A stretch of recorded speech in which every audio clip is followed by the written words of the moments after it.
Ladies and gentlemen, welcome back to the Wrestle Plug YouTube channel and podcast. I'm Aeron, as you know. Now, joining me today is a very special guest, one of the uprising stars of the European independent wrestling scene, and hopefully somebody who's going to burst onto your monitor a lot more in the near future. His name is Indakara, and he's been very kind to lend me some of his time today. Welcome to the podcast, sir.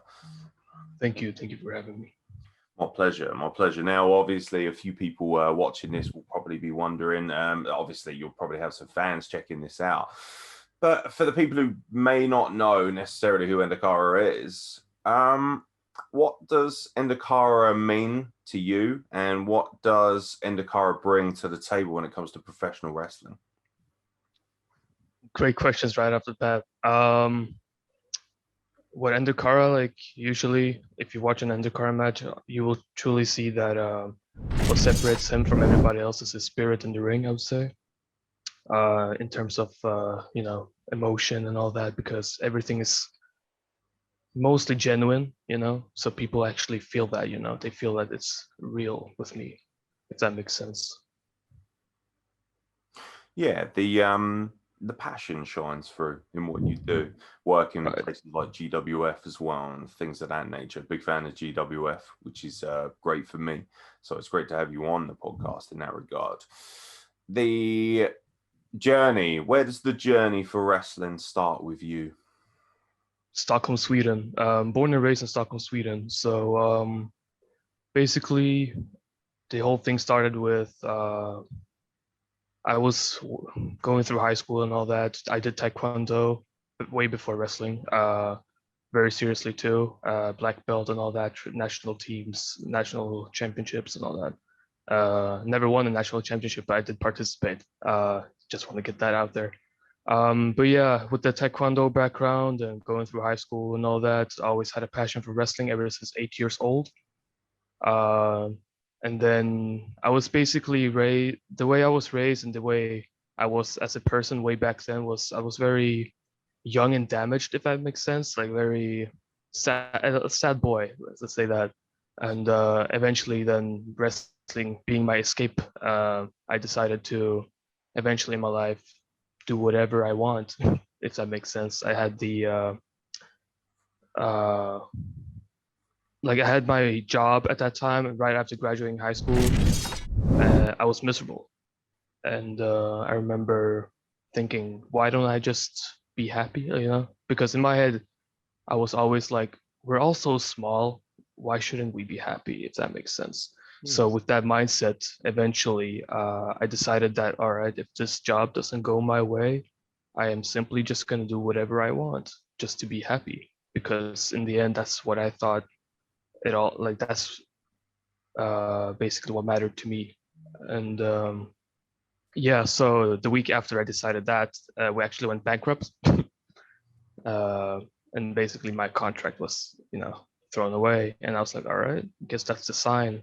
So I contacted the promotion base in Sweden, in Stockholm, which I knew had been around since 2010. And this is in 2016, mind you.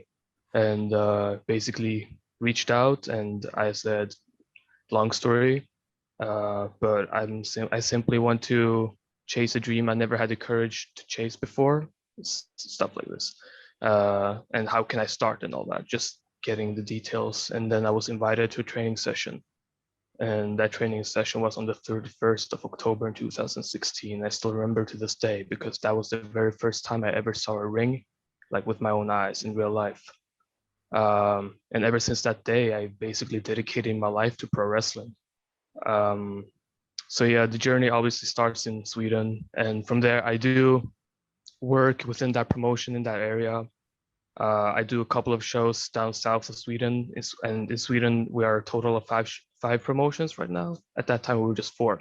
But yeah, I do a couple of shows here and there, and then eventually I travel to Denmark, do a camp over there with a bunch of people, and the coaches at that time was Zach Gibson from NXT UK, or NXT now I would say, and Screwface Jamie Ahmed from the UK as well. So basically they were the coaches over there for an entire week, and by the end of the week of the camp we always did shows, and yeah, from there basically portrayed what we had learned during these days for the audience, that is. But yeah, fast forward to I believe it was UK the next time, and I was wrestling in London for Battle Pro Wrestling, if I remember correctly.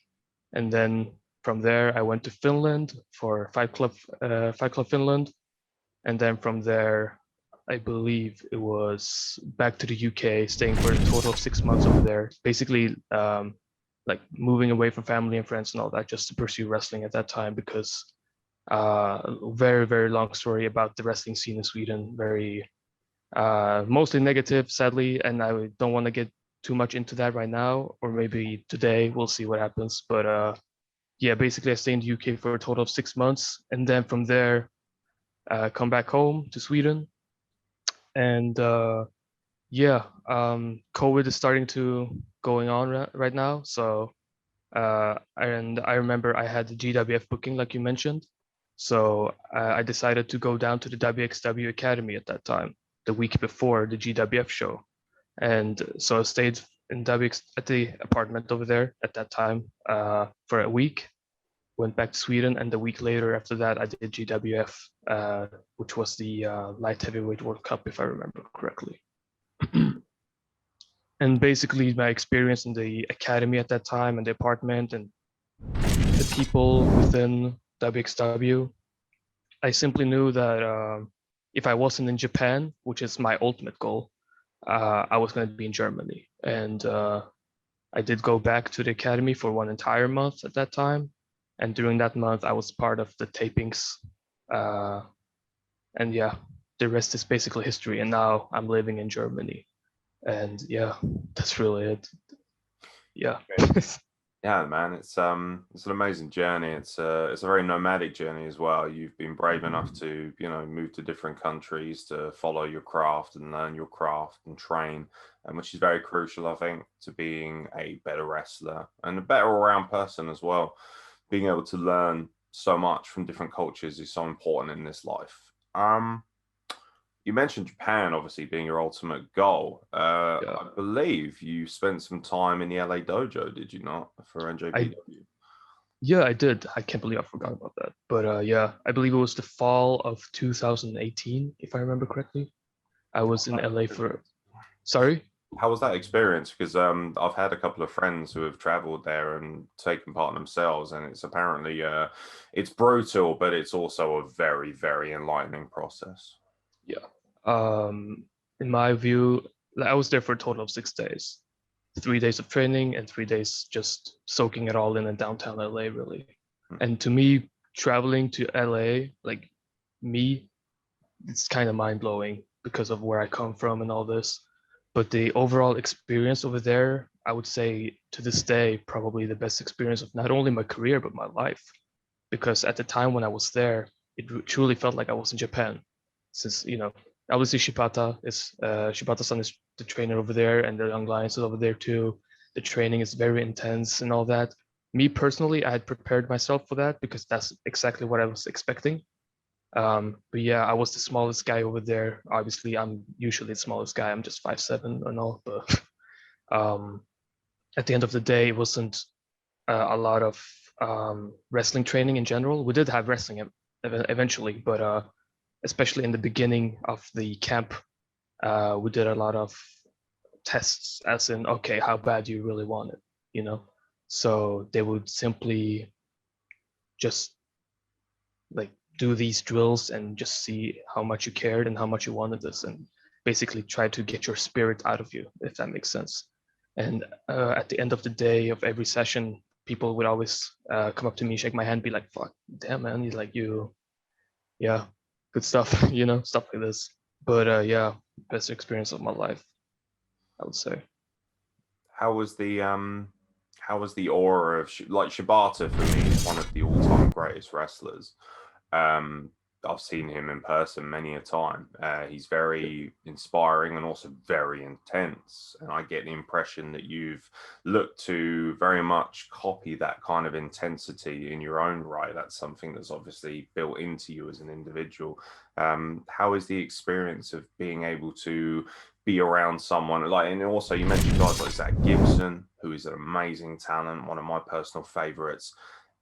What's that like, knowing that on the journey that you've had so far, you've had the chance to access incredible talents, minds for wrestling that frankly are unmatched in our business? So yeah, man, it's I'm very fortunate, obviously, but I've also worked for it, if that makes sense. Like, especially, like, we can't leave out Pete Dunne from Fight Club Pro. He was training me in Birmingham, back where I was based at the time, during my time in the UK. But yeah, man, that's sometimes mind blowing, but like when you actually pick their brain, you just realize how much of a genius they really are. Uh, Truly one of the best in the world. Like, all three of them, and so much more that I've trained with, I would say. But yeah, it is insane. It's kind of hard to think about. If that makes sense. I can't really believe it, you know, sometimes. Yeah, no, I've just meeting them is frankly quite jaw-dropping. Never mind being able to sit under that learning tree and experience that kind of knowledge and that intuition for what they bring to the table. Um, when you're a smaller guy, with all due respect, that comes with a lot of different kind of outlooks and a lot of people try and pigeonhole you. Maybe it might be like heavyweight, cruiserweight for whatever reason, but obviously your talent goes way beyond that. How has your experience been as a smaller wrestler? Because we actually haven't had many cruiserweights on, which is quite cool in that respect. Um, I would say, like, I refer to myself as a junior heavyweight pro wrestler. Hmm. However, you know, there are obviously times where you against heavyweights and all that. Uh, I would say, if you're a smaller guy like myself, be prepared to take some bumps, if that makes sense. Um, but yeah, overall, like, as in bulking and all that, it is possible. But I feel like I've kind of I kind of have the trademark of being the shape that I am right now, if that makes sense. Hmm. But yeah, that is something I look forward to in the future, obviously. But as for now, like, I can't imagine myself being a heavyweight, if that makes sense. But working as a junior heavyweight feels comfortable. However, most of the time, that will mean that since you're the smallest guy, usually, that will mean that you will have to earn the sympathy from the crowd for most of the time. So you'll obviously be working babyface most of the time. Hmm. But that's where my other gimmick, Crown Prince, comes in with the Stockholm Syndrome, as I call it, or as the character refers to, as in, okay, because over in Denmark, I'm a heel. However, there tends to be like times where audience members still feel sympathy towards me because of the way I'm moving in the ring and selling and even executing my moves. They find it cool and they're cheering for me, and that's where the Stockholm syndrome comes in, because that character goes, oh yeah, I got you in my palm right now, if that makes sense. So there, since this is pro wrestling after all, there's always ways to work around certain things, I would say. But yeah, hopefully that answered your question. I just started talking for like 5 minutes. Yeah, no, that's what it's here for, man. That's why you're here. I'm always fascinated by like the junior heavyweight style, and it can be quite high impact particularly in terms of obviously working from underneath. If you're a baby face, you'd be doing, like you say, prepared to take punishment. Yep. I guess I'm blessed. I'm quite tall in that regard. When it comes to the punishment level and things like that, the thing that I always hear from people within the business and even outside of it is you're going to have to slow down eventually because otherwise your body's going to break down, things of that nature. What would you say to people who would like to see junior heavyweight guys slow down or maybe take more time with their spots or not take as many risks? Do you feel like you're somebody that as you get older will look towards working a more based and more grounded style overall? Or are you quite happy taking to the skies a little bit more and doing the things that are a little bit more high octane, a little bit more high risk? I actually try to work that way even today, because me personally, there are times where, let's say I have a match against a heavyweight. They usually go, okay, what flip can you do out of this? And I'm like, oh, I don't have to flip all the time. Like, I'm not me as a person and me as a character. I don't flip. Like, I can flip, but I'd rather not, if that makes sense. Yeah. Like, I'll do a tope. I can do a Phoenix Splash. I can do a 630 and all that, but I'd rather not. But what I try to do with the style I'm working is I tend to get in a lot of submissions. I'm very quick on my feet. The rotation from WXW calls me one of the fastest wrestlers in the world. And to me, I'm just running, man. That's really it. People tend to react on the way I run the ropes or move in the ring, like with my quickness and all. So I tend to use that for my what is it called? Gosh, I just blacked out in my head. My advantage. Same goes for my kicks as well. Since I have the Taekwondo background, I tend to kick people a lot. So in my head, considering the backgrounds I have, it's not too necessary for me to do flips on all that. I can do cool reversals and all, but as in like, okay, what flip can I do here? What flip can I do? That's not in my head at all, at all. So yeah, I try to work obviously as safe as possible, but still in a spectacular way, in a unique way that stands out from everybody else. Do you find that people assume you should flip more just because of your size? Sometimes. But yeah, I try to, I try to tell my point of view, but usually since this is the wrestling business, we gotta listen to the veteran and, you gotta do what you're told basically and all that. But I try to be as creative as possible, if that makes sense. Yeah. If it makes sense, I'll do it.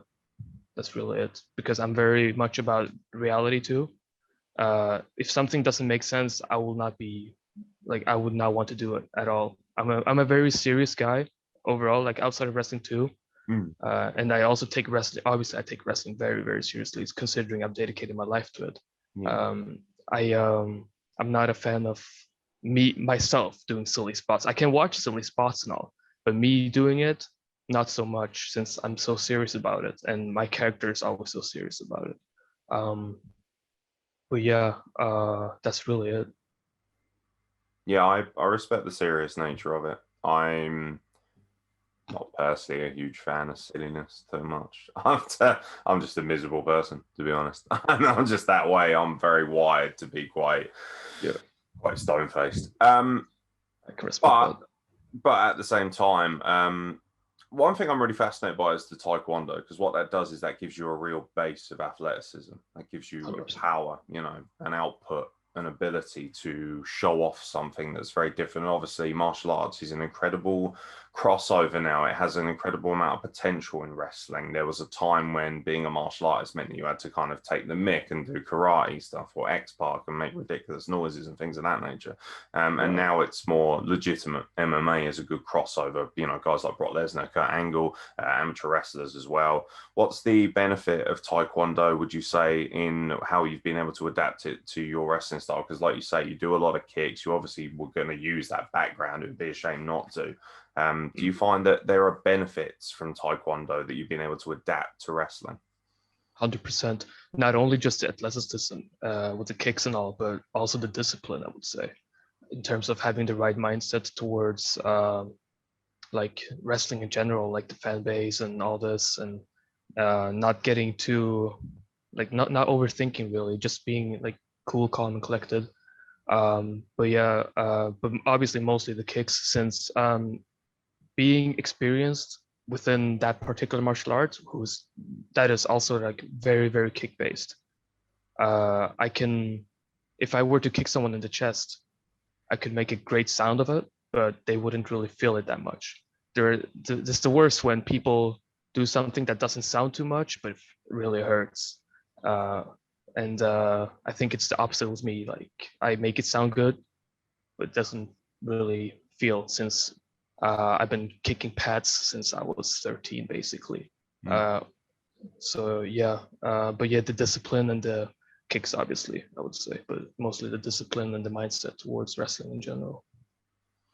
Do you have any sort of passion to continue Taekwondo at a high level? Because I know obviously being able to be in the nationals and representing your country and things of that nature is obviously the pinnacle for most people in that kind of sport, that kind of profession. Yeah. Do you see that wrestling is now the full-time goal, or do you still like to use Taekwondo? Do you still want to adapt it? And also, do you still want to pursue Taekwondo as a sport? So with Taekwondo, back in the day, it was a totally different thing than nowadays. It's like the reason to why I pretty much lost most of my passion for Taekwondo way back before wrestling too, I believe in 2015 or so. They changed so many rules, and I was always fighting. Like that was what I did. I was competing within fighting, Mm. and they basically changed the rules way too much, and it's totally different now. Way back, it was more like it's an actual fight. We're just kicking each other until you know someone goes down or so. But nowadays, if you look at Taekwondo nowadays, it looks like ballet almost, because they're just standing up on one foot and just keeping one knee out and just trying to touch touch the head of the opponent. That's really it, and it's not fun. Also, the point system is totally different now. Uh, you're barely wearing your like uniform, the dobok as it's called, like the actual uniform. Now it's totally different too. Uh, and yeah, obviously this taekwondo I'm directed into is called WTF, World Taekwondo Federation. Um, so there's another one called ITF, but that's not mine, uh, my direction. But yeah, basically I have an interest in obviously taking classes and all, or teaching pupils as well, or students, lower grade students in Sweden, which I used to do back in the day as well. When the opportunity presented itself during training, I would still go to training, but I wouldn't be competitive within it. I would just be there and get get the reps in, get the drills and all that. Uh, Perhaps even what's called like look at some students who didn't take it too seriously and told them to wake up, and or there were times where there were people who were joking around during class, and obviously as a black belt you're very well respected over there, and especially since I'm a lot younger than the other black belts over there too. So there were times where I would just look sideways at someone who was like not paying attention whatsoever. And when they were like, all right, group up 2-2, one pad, and then you guys do the drill together, I would always point at one particular person who didn't pay attention and be like, all right, you're going with me. And they'd be like, what? I'm like, yeah, you're going with me now because you're not, it's time to work, you know? And obviously some people don't take it too seriously and all, but I just find it, I I find it funny to discipline them and them eventually being humble, and also it's kind of good to see. But yeah, that's really it. When the opportunity presents itself, I will be in the dojo and practice. Yeah, your discipline and your strength and also your serious nature has obviously lent itself well to wrestling, because there is a lot of stupidity in wrestling. There's a lot of ignorance as well, and people who, Yeah, 100%. yeah, but that's just my personal opinion, obviously. But at the I same agree. time, there's also a lot of incredibly talented individuals as well. Your kind of mentality is, for me, the benchmark of how a professional wrestler should behave and carry themselves. And the fact that you've been willing to uproot yourself from a normal life and chase the life that you want to be, and in your own words, why don't I want to be happy when I can be happy? You can chase happiness if you want to, but you can still apply seriousness to it and be happy and enjoy it. And you'll get more out of it, I imagine, from that perspective. I know it's not for everyone, but it seems to have worked incredibly for you. And the discipline shows in the style and the presentation. You said Japan was your ultimate dream. Is the ultimate dream to work for NJPW, or is it just to be in the Japanese culture? Because I imagine Japan probably speaks very well to you, because that is a very disciplined, very serious environment. They make wrestling look very serious, which is one of the big reasons I was a big fan of All Japan Pro, because I like that more aggressive MMA-based variety of wrestling. And I like the fact that those guys make it look real, which is important to me. I think wrestling should look real. I don't think it's stupid and choreographed and fake. Right. Talk to me about Japan and your eventual passions for that. It's a really big subject for me. Even before moving to the UK or moving to Germany, even today, or actually today, it's kind of hard because I had to study another language, like German, obviously. But even way before that, I would basically study Japanese, because in my head I was like, okay, Japan is the ultimate goal. In Sweden, I can get paid to study. Why don't I study Japanese? Because I know in my head I will end up there eventually. So I might as well get a fresh start now and learn to read the kana, as they're called, which I can do now. And I also had spoke to Shibata-san, and he freaked out, and that was in my head like, please don't freak out. Like, you're Shibata, you don't have to. I'm just me. It's fine. Or when I was in the UK, I would talk to DDT Pro Wrestler Mao, Shigeru Iri, who's basically everywhere in Japan now. Meiko Satomura, even, who's with NXT UK now and all that. But like seeing their joy of me trying to talk in their native language always motivated me to do it even more. But yeah, considering I've been studying Japanese and all, if you look at Japan now, where I would want to work, I would say, I'm really looking into Pro Wrestling Noah, for an example, New Japan Pro Wrestling 2, but All Japan Pro Wrestling 2, like basically anywhere. Dragon Gate, I'm looking at Dragon Gate 2, and I'm feeling, okay, I have a similar style to most of the guys over here, but they're doing so many multi-man matches. I'm more of a singles match guy, but basically, but overall, like Japan is like, ever since my young age, before wrestling, before Taekwondo, I was been fascinated by Japan, like in terms of the culture and all that, because I would always do presentation in school about Japan and all that, and growing up with anime and such. Just a subject I can talk about for hours and hours and hours. But ultimate goal is Pro Wrestling Noah, New Japan Pro Wrestling, All Japan Pro Wrestling. But man, like I'm just kind of lost in my head right now because I'm thinking about so many things regarding that particular country. It's actually unbelievable. But that's really it, I guess, to sum it up. Yeah, I can see the fire in your eyes when you talk about Japan. Very much in a way that, well, I don't know, with anyone, if they've got a severe passion for something, a serious kind of, motivation to go somewhere, you'll see their eyes light up, you'll see the passion in their face. And, it's the same for me in wrestling and even football and things of that nature. You're a very serious man. You've got a very serious demeanor. I imagine it could be quite intimidating to some people, not personally to me, particularly with my background, being mixed race and that. And my family was a very disciplined, hard-hitting environment. But I'm very curious, is there anything that really kind of brings the humor out in you, that brings the kind of, the joy inside of you, like other than wrestling? Is there anything that really jumps out to you?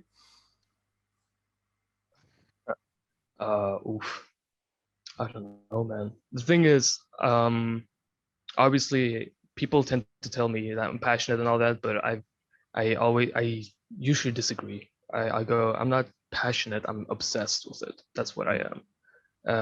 Because if you're passionate, most people will be like, oh wow, great, you have your passion, it's so good for you and all that. Do like chase your passion a lot. But when you're obsessed, they're like, hey man, you might want to calm down, this is totally not many people can relate to that, but yeah. What was the question now again? No, I was just curious, like, what really kind of motivates you away from wrestling? Do you have like something Oh, particularly that you enjoy, like downtime wise? Is there something where you can really relax and, just enjoy yourself in that regard? man, that's such a hard question. I don't even know. Like I'm a really boring person in general. I train. The gyms are opening tomorrow, and I've already like booked a quick test, as they call it over here, just to get in there and get some reps in and all that. But man, like I told my significant other too. Like I live under a stone. Like I literally live in a bubble, and I don't really I haven't seen many movies and or anything. It's so hard to explain, but I don't know.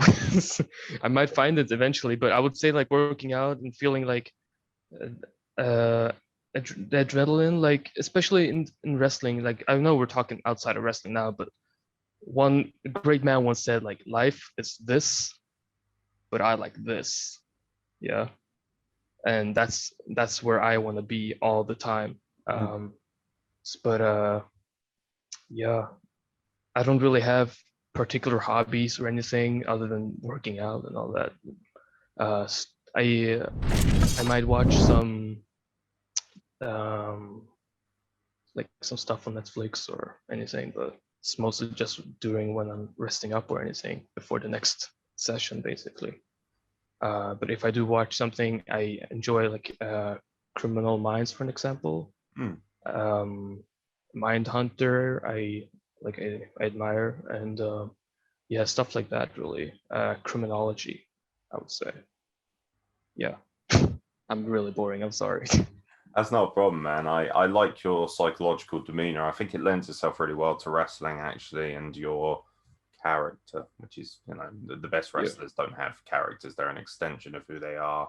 right. Um, a good question, actually, for me would be because of your serious nature, because you clearly dedicate all of your time or the majority of your time, it is an obsession for you, wrestling, which is fine. Yeah. I think that's a good thing. What would be your main kind of contributions and your main lessons that you could share with people who are just starting out? Because there are a lot of trainees who watch this podcast, a lot of trainees I work with, where I work in the business and things of that nature. What would be your main kind of advice to people starting? Is there something that they can do that will really help them on their journey to becoming a professional wrestler?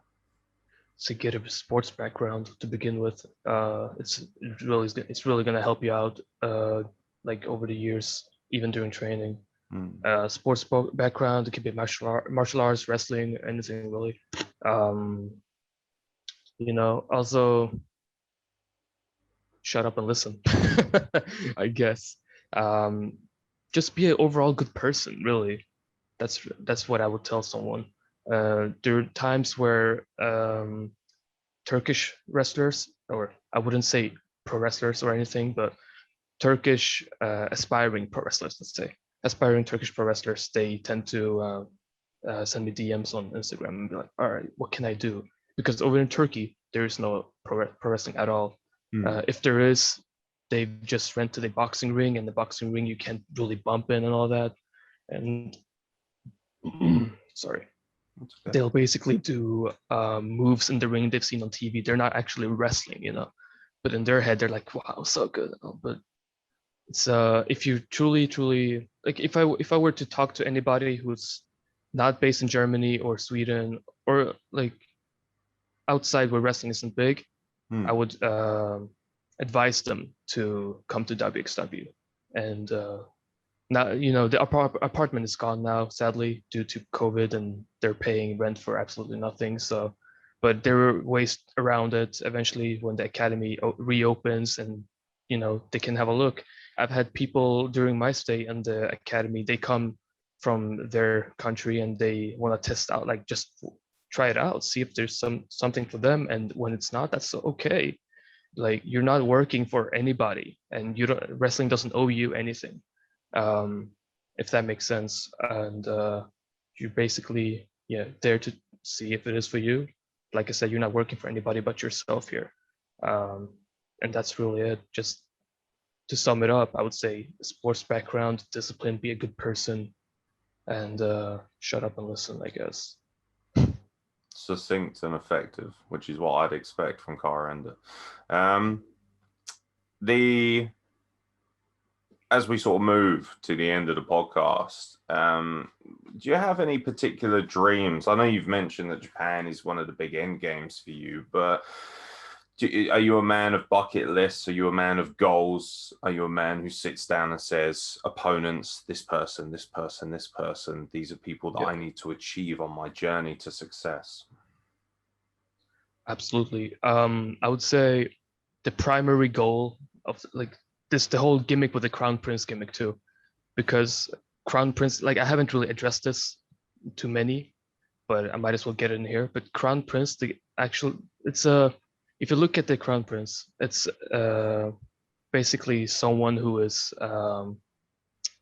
heir for the throne, if that makes sense. Yeah.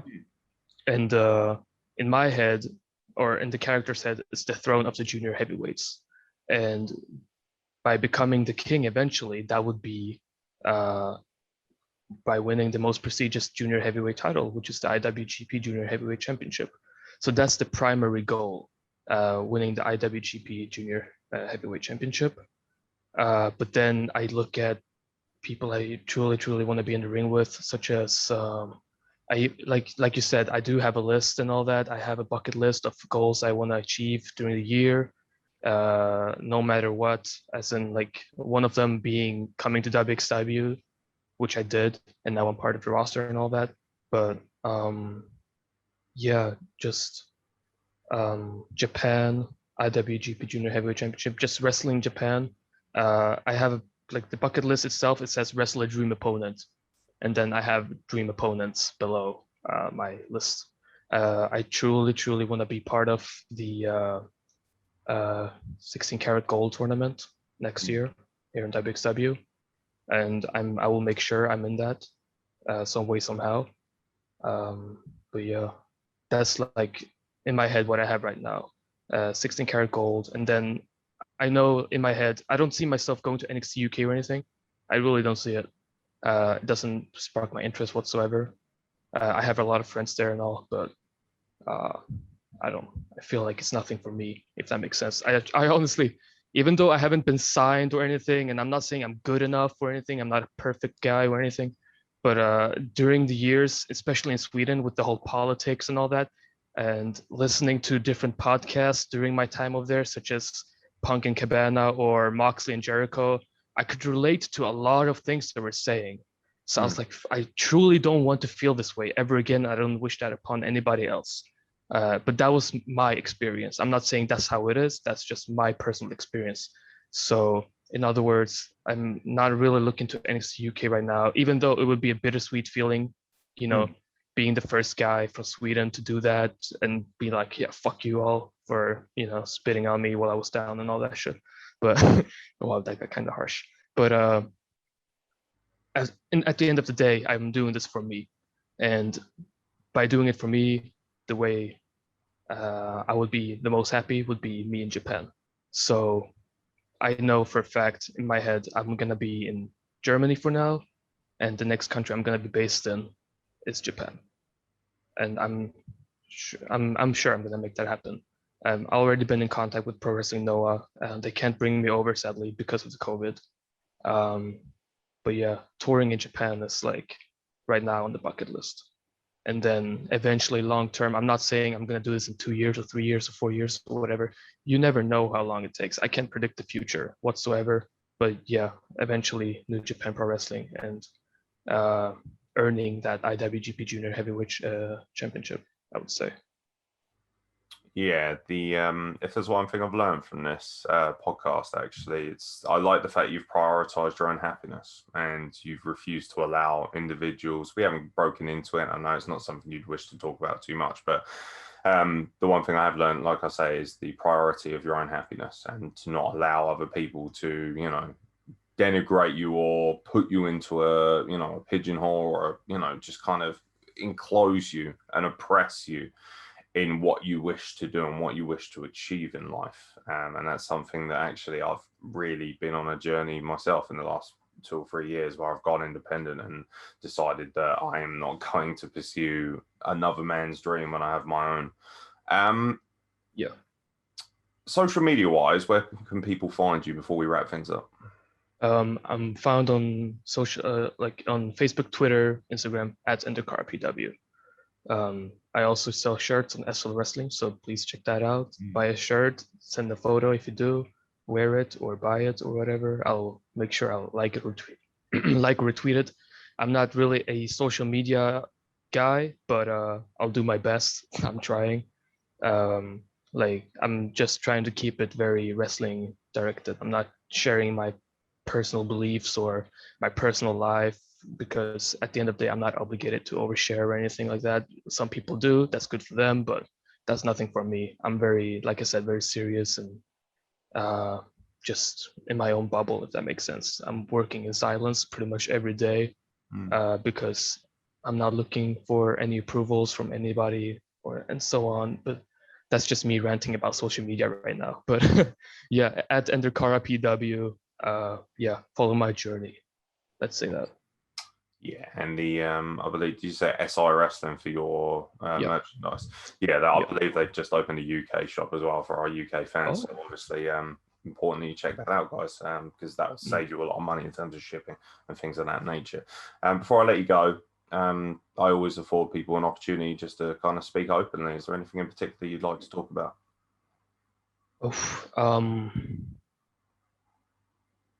Gosh, I had something, but now it's like I'm gonna remember this right after this is over. But I believe what I could say is the Crown Prince gimmick itself. I'm currently awaiting gear, and that particular gimmick, like the way I'm viewing it in my head, that I have been viewing it in my head for the past 1 to 2 years,